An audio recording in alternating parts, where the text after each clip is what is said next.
dari Korea dan juga Redon atas konfirmasinya. Baik, tanpa berlama-lama lagi, mari kita lanjut berlayar. One Piece chapter 1037 diberi judul Suron Hake. Dikatakan jika akhir dari festival semakin dekat di ibu kota bunga, dan kita diperlihatkan pertarungan lanjutan antara kapten tercinta kita, Monkey D. Luffy, melawan sang raja hewan buas, Hyakuzu no Kaido.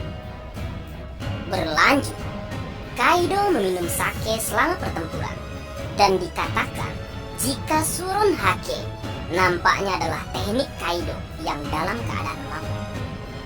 Usai meminum sake, membuat Kaido bisa melihat fase dalam pertarungannya melawan Luffy, mulai dari sedih, menangis, dan juga marah. Jurus pendekar mabuk kah? Gokil bener. Berlanjut, Hyakuzu no Kaido melancarkan sebuah serangan yang diberi nama Gundari Ryuseigu. Sementara Luffy dengan Gomu Gomu no Rock Gatling, widih, pakai mode Gatling sudah disenco. Menarik menunggu seperti apa penampakan duel kedua orang ini, yaitu Luffy melawan Kaido. Berlanjut dan berpindah ke Istana Pangean di Marijoa, kita diperlihatkan atau ditunjukkan para Gorosei. Para Gorosei berdiskusi tentang penangkapan Nico Robin. Waduh, diincar nih Nico. Dan kemudian selanjutnya kita bisa melihat kapal perang pemerintah dunia di dekat negeri Wano Kuni. Seseorang dari armada memberitahu para Gorosei jika mereka melihat bayangan. Bayangan itu adalah, dan kalimat terputus. Kemudian sebagai respon, para Gorosei mengatakan bahwa itu tidak mungkin.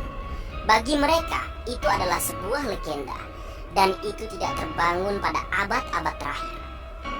Dan terakhir, para Gorosei akhirnya berbicara tentang buah iblis. Mereka telah memberikan nama lain pada buah itu untuk menyembunyikan nama aslinya.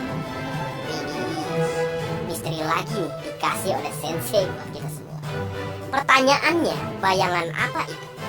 Jika boleh kita berspekulasi ya, dengan memperhatikan poin-poin dalam spoiler. Pertama, muncul bayangan. Yang kedua, bayangan yang gak jelas karena kalimatnya terputus.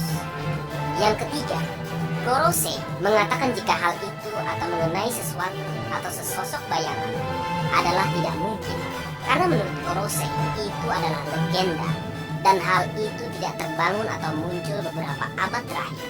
Ingat, satu abad itu 100 tahun. Berarti apa yang muncul berupa bayangan itu adalah legenda beratus-ratus tahun yang lalu. Yang keempat, para Gorosei membicarakan tentang buah iblis yang selama ini disembunyikan nama aslinya. Kalau kita mundur atau flashback ke belakang tentang Hushu yang dipenjara karena gagal mengawal sebuah buah iblis, dan semua orang tahu jika buah iblis tersebut adalah Gomu Gomu, maka dapat kita kerucutkan beberapa nama yang bisa menjadi kemungkinan sosok bayangan tersebut atau yang muncul di chapter 1037. Yang pertama, legenda di Wano Kuni yang sudah dijanjikan oleh sensei.